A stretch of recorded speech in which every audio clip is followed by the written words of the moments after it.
بسم اللہ الرحمن الرحیم۔ السلام علیکم ناظرین، میں عرفان ہاشمی ہوں اور آپ کو پروگرام میں خوش آمدید کہتا ہوں۔ پاکستان میں الیکشن کمیشن نے کھیل کھیل لیا ہے، اور ایسا کھیل جس میں پوری کی پوری ریاست اس کے ساتھ شامل تھی، تو اسے ڈرنے کی کیا ضرورت تھی؟ پاکستان کی عوام کے حق پر ڈاکہ ڈالا گیا رات کی تاریکی میں، اور آج چھٹی ہے، یعنی کوئی دروازہ عدالت کا کھٹکھٹانا بھی چاہے تو وہ دروازے نہیں کھلیں گے، اور اگر عدالتیں کھولنا چاہیں تو وہ کھول سکتی تھی۔ رات کو عدالتیں کھلی اس ملک کے اندر، لیکن ہم نے پچھلے 24 گھنٹوں میں جب سے یہ فیصلہ آیا ہے کوئی عدالت کھلتے ہوئے نہیں دیکھی۔ لیکن پاکستان میں عدالتوں کے حوالے سے میمز کا ایک طوفان آیا ہوا ہے کہ چیف جسٹس سپریم کورٹ پہنچ گئے، اور گاڑیاں جو ہیں وہ احاطے میں داخل ہو گئی وغیرہ وغیرہ۔ لیکن یہ صرف اور صرف میمز کی حد تک آئین نے پاکستان کا جس کا مذاق اڑایا جا رہا ہے وہ ہمیں ریاست کی طرف سے نظر آ رہا ہے، اس کے علاوہ کچھ نہیں ہوا۔ آج اسی پر بات کرنے کے لیے ہمارے ساتھ ایک بار پھر موجود ہیں ہماری ریگولر نشست میں امتیاز گل صاحب اسلام آباد سے۔ سر السلام علیکم۔ Good morning to me sir, thank you very much. میری تو خیر صبح ہی ہو رہی ہے، لیکن سر یہ پاکستان میں آئین پاکستان کی صبح کب ہوگی؟ حالات آپ کے سامنے ہیں۔ اس ملک کے اندر کوئی ایک وکیل نہیں ملا، ایک وکیل سر، جو ٹیلی ویژن پر آ کر یہ فیصلے کو جسٹیفائی کر سکتا۔ کوئی ایک صحافی ایسا نہیں ہے جو اپنے ضمیر کی آواز سن کر کہے کہ یار یہ تو فیصلہ بالکل جو ہے وہ غلط آیا۔ ہاں، کسی کے کہنے پر آپ کو توجیحات تو پیش کی جا رہی ہیں۔ What you make out of it sir? Supreme court کچھ کرے گی، یا پھر آپ اور میں ذرا آہستہ بات کریں کہیں جج جاگ ہی نہ جائے؟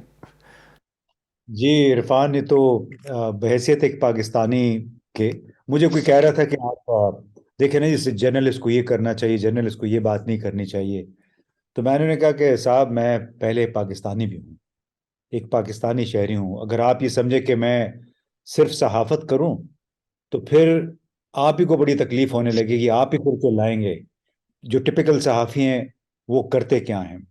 تو اس لیے وہ میں نے اپنے ڈیفنس کے طور پہ یہ بات کہی، اور اس میں حقیقت بھی ہے۔ ہمارے کئی لوگ صرف ہر وقت یہ کہتے ہیں کہ صحافت میں نہیں ہوتا، لیکن جناب جو یہاں پہ پاکستان میں صحافت ہو رہی ہے اس میں تو آپ کو معلوم ہے پھر صدارتی اعزازات بھی ان لوگوں کو مل رہے ہیں ان خدمات کے عوض۔ سو آپ نے جو کہا کہ وہ پاکستان میں کیا ہو رہا ہے، اس پہ صبح صبح کوئی کسی نے ٹویٹر تھریڈ بھی کیا تھا، وہ ظاہر ہے وہ بھی ایک میم ہی ہے، اور اس میں انہوں نے کہا کہ آج صبح عمر عطا بندیال یعنی چیف جسٹس فجر کی نماز کے لیے مسجد پتہ نہیں آپ نے وہ پڑھا نہیں پڑھا؟ جی میں نے پڑھا۔ تو اس میں انہوں نے کہا کہ جی قاضی فائزیسا صاحب نے بھی ان کے ہاتھ میں آ کے ایک چٹ پکڑا دی، تو وہ اس میں انہیں کھول کے پڑھا، تو انہوں نے کہا جی آپ فکر نہ کریں، ہم سب آپ کے ساتھ ہیں۔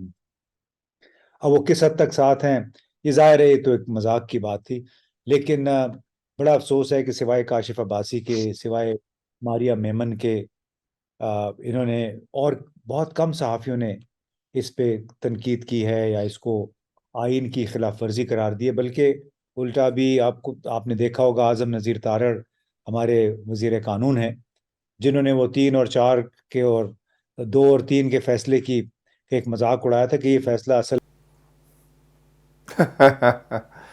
حالانکہ میں آپ کو ایک بات بتاؤں، اعظم نذیر تارڑ ہی از اے ویری کمپیٹنٹ وکیل۔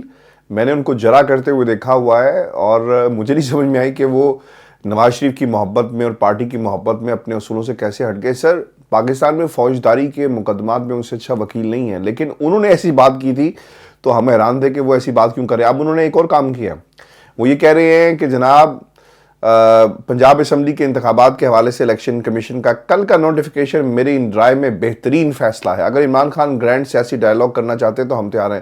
آپ نے وہ کھیل ہی ختم کر دیا، اور 90 دن۔ اب سب سے بڑا سر اس میں سوال یہ کہ قانون میں کسی کے اچھے لگنے یا نہ لگنے کی بات نہیں، ہم قانون کی بات کریں۔ 90 ڈیز کے بعد کون سی ایسی قانون کی آئین کی شک موجود ہے جو جسٹیفائیڈ کرے گی اس نگران حکومت کو کہ یہ نگران حکومت مزید 6 ماہ کام کر سکتی ہے. سر ہم تو پیٹتے رہے کہ جناب ہم مضبوط فیصلے نہیں کر سکتے, پاپولر فیصلے نہیں ہو سکتے, ریاست کے اندر اس وقت سٹیٹس بنی ہوئی ہیں, اکانومی کے مسائل ہیں, دہشت گردی سر اٹھا رہی ہے. تو اس کا مطلب یہ ہوا کہ وہ حکومت جس کے پاس پوری کابینہ بھی نہیں ہے وہ اس سے کیسے نپٹے گی, اور جسٹیفیکیشن کیا ہوگی؟ پھر تو سر تمام دونوں اسمبلیوں کو میں بار بار اس پہ بات کر رہا ہوں کہ سپریم کورٹ اگر یہ انتخابات نہیں کروا سکتی, نہیں ہو سکتے, سب نے جو ہے وہ اکڑ کر کھڑے ہوئے ہیں سپریم کورٹ کے سامنے کہ جاؤ جو کرنا ہے کر لو, ہم نہیں کرواتے, تو پھر سر ایک حل ہے کہ آپ دونوں اسمبلیوں کو ری انسٹیٹ کر دیں, کیونکہ سر 6 ماہ اس طرح نہیں حکومت چلے گی. وہ تو میرا خیال ہے کسی نے بھی, جو وسیم سجاد صاحب بھی تھے, اعتزاز صاحب نے بھی بار بار کہا ہے, غالباً اعظم نذیر تارڑ صاحب بھی اس بات کو مانیں گے کہ اس حوالے سے کوئی آئین موجود ہی نہیں, آئینی شک کوئی کلاز موجود ہی نہیں ہے کہ 90 دن کے بعد کوئی نگران حکومت برسر اقتدار رہ سکتی ہے. اب اس کے لیے معلوم نہیں ہے کیا گدڑ سنگھی نکال کے لائیں گے, لیکن وہ آپ چونکہ ان کی مہارت کی بات کر رہے تھے اعظم نذیر تارڑ صاحب کی, تو بلا شبہ بڑے قابل وکیل ہیں, اور اس طرح ہمارے کئی جرنیلوں کے بارے میں بھی کہا جاتا ہے کہ بڑے پروفیشنل, یعنی ضیاء الحق بھی پروفیشنل سولجر تھے, جنرل پرویز مشرف بھی پروفیشنل سولجر تھے. بات یہ نہیں ہوتی ہے, اصل مسئلہ یہ ہوتا ہے کہ آپ نے قوم سے جڑے ہوئے معاملات پہ نقطہ نظر کیا اختیار کیا اور اس کے لیے قدم کیا اٹھایا ہے. اب اعظم نذیر تارڑ صاحب کے چونکہ جو بڑے باس ہیں جو لندن میں بیٹھے ہیں, اور پھر چھوٹے باس یہاں اسلام آباد میں ہیں, تو ان کی یہ رائے ہے کہ انتخابات, یا ان کا یہ اصرار ہے کہ انتخابات نہیں ہونے چاہیے, ہوں تو ایک ہی وقت میں ہونے چاہیے. تو وہ ہر حال میں انہوں نے اپنی بات منوانی ہے. لہٰذا یہاں پہ تو چونکہ ہر بندہ اپنی اپنی پارٹی کے نقطہ نظر سے بول رہا ہوتا ہے, اور اس میں قومی مفاد گیا بھاڑ میں, عوام کی خواہشات گئیں بھاڑ میں.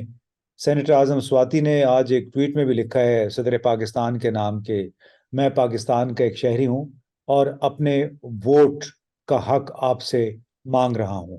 تو اس طرح انہوں نے چیف جسٹس پاکستان کے ساتھ ساتھ صدر پاکستان کو بھی مخاطب کر لیا ہے کہ آپ ہمارے اس حق کو بحال کروائیں, اس کو انشور کروائیں. تو بڑی مشکل ایک صورتحال ہے پاکستان میں, غیر معمولی, اور بطور پاکستانی تو میں شرمندہ بھی ہوں, مجھے انتہائی افسوس بھی ہے, ڈپریشن ہے ایک لحاظ سے, کہ میں بہت عرصہ پہلے 35 سال پہلے جرمنی سے واپس آیا تھا یہ سوچ کے کہ ہم پاکستان میں جائیں گے, یہاں اپنا کریئر بنائیں گے, پاکستان کی خدمت کریں گے. لیکن یقین مانو عرفان, میں نے اس دن کے لیے, موجودہ جو حالات ہیں اس کے لیے پاکستان واپسی کا فیصلہ نہیں کیا تھا. میرا خیال تھا کہ انکریمنٹل تبدیلی پاکستان میں ہوگی, چاہے وہ اقتصادی طور سے ہے یا سیاسی طور سے ہے, کیونکہ میں جب واپس آیا تھا تو جنرل ضیاء الحق تھے, کچھ عرصے کے بعد وہ ہوا میں فنا ہو گئے حادثے کی صورت میں. لیکن اس کے بعد سے ہم نے دیکھا ہے کہ مسلسل ایک انحطاط کا شکار ہے پاکستان کا معاشرہ, پاکستان کی اقتصادی صورتحال, اور یہاں ہے کہ جو پارٹی مفادات ہیں ان سے کوئی بالا تر ہو نہیں رہا ہے. اور اس میں روز بروز میں تو دیکھ رہا تھا مریم اورنگزیب صاحبہ کی پریس کانفرنس, تو اس میں انہوں نے کہا کہ ایک شیطان ملک کو اور آئین کو گروی کیا کہتے ہیں یرغمال بنانا چاہتا ہے. تو اس قسم کی گفتگو کے دوران, یا اس کو اگر فسادی کہیں, فتنہ کہیں, جو رانا ثناء اللہ بار بار سبق سکھانے کی بات کرتے ہیں, تو اس حالت میں گرینڈ ڈائلاگ کیا ہوگا؟ وہ لاہور میں کچھ ہمارے دوست ہیں, وہ کوشش کر رہے ہیں کہ کوئی تمام سیاسی جماعتوں کو ایک پلیٹ فارم پہ لا کے بٹھا دیں, لیکن جو موجودہ صورتحال ہے جس میں 2-3 صحافی ابھی بھی اندر کیے ہوئے ہیں, کیونکہ جس دن عمران خان نے پیش ہونا تھا عدالت اپنے آجی 11 کے جوڈیشل کمپلیکس میں, تو اس دن چند صحافیوں کو پکڑا, صدیق جان شکر ہے اس کی تو رہائی مل گئی, لیکن 2 صحافی ابھی بھی اندر ہیں, اور ان پہ کوئی عجیب و غریب قسم کے مقدمے اور کیسز انہوں نے بنائے ہوئے ہیں. تو میں سوچ رہا تھا آپ سے بات چیت سے کچھ دیر پہلے میں نے ایک ٹویٹ بھی کیا, بلکہ حسان نیازی کی تصویر ٹویٹر پہ آئی تھی اور وہ ہتھکڑیاں ان کو لگی ہوئی ہیں اور وہ ہتھکڑی کو چوم رہا ہے. تو میں سوچا عرفان کے 2023 میں ہم صحافی, دانشور, پارلیمنٹیرینز اس بات پہ کیا متفق نہیں ہو سکتے کہ برطانوی سامراجی دور کا یہ قانون ہے کہ آپ پہ اگر فوجداری مقدمہ ہے تو آپ کو ہتھکڑی لازمی لگنی ہے؟ یعنی اس دور میں بھی ہم اپنے صحافیوں کو ہتھکڑی لگا رہے ہیں، اپنے سیاستدانوں کو ہتھکڑی لگا رہے ہیں، اور اپنے وکیلوں کو ہتھکڑی لگا رہے ہیں، جیسے لوگ ماضی میں چوروں کو، ڈاکوؤں کو اور قاتلوں کو یہ ہتھکڑی لگتی تھی، پاؤں میں بیڑیاں ڈال دی جاتی تھیں۔ تو آج وہ حسان نیازی کا بھی دیکھ کے بڑا میرا دل جلا کہ چاہے جو بھی ہو، کسی بھی پارٹی سے اس کا تعلق ہو، لیکن کیا یہ آپ لوگوں کو زیب دیتا ہے کہ ایک شخص جو عدالتوں میں قانون کا دفاع کرتے پھرتا ہے اور قانون نے اس کو ہتھکڑیاں لگا دی ہیں، وہ بھی ایسے کیسز میں جو کہ سیاسی طور پہ موٹیویٹڈ ہیں، اور ان کی جو صحت جو ہے ان کیسوں کی وہ انتہائی مشکوک ہے؟ سر یہ آپ بالکل ٹھیک کہہ رہے ہیں. میں تو حیران رہ گیا کہ بہت سارے جرنلسٹ اتنی وفاداری میں آگے نکل گئے ہیں نواز شریف کی کہ انہوں نے باقاعدہ انور مقصود صاحب کو برا بھلا کہا ہے. کیونکہ انہوں نے پوچھ لیا ماہرہ خان سے کہ آپ کو کون سی جماعت کو فالو کرتے ہیں، تو انہوں نے کہا جی میرا ووٹ تو پٹھان کے ساتھ ہے. تو سر یہ آپ کسی کو پسند کرتے ہیں تو میں کون ہوتا ہوں آپ کو روکنے والا؟ یا میری اگر کوئی پسند یا ناپسند ہے، ہم کون ہوتے ہیں ہم یہ کہنے والے کہ نون لیگ کے لوگ جو ہیں وہ مریم کو کیوں پسند کرتے ہیں؟ بھائی ان کی وہ ملکہ عالیہ ہے، انہیں پسند کرنا چاہیے، ان کے لیے سب کچھ ہے، اور وہ تو انہیں اپنے امام کا درجہ دیتے ہیں نواز شریف کو، اور یہ امام کی بیٹی ہے تو کر سکتے ہیں، یہ ان کی رائے ہے. لیکن جو انور مقصود صاحب کے ساتھ کیا جا رہا ہے، ایک دانشور، ایک کرٹک زبردست قسم کے، کیونکہ وہ آپ کے گھر کی اور آپ کے قبیلے کی بات نہیں کرتا.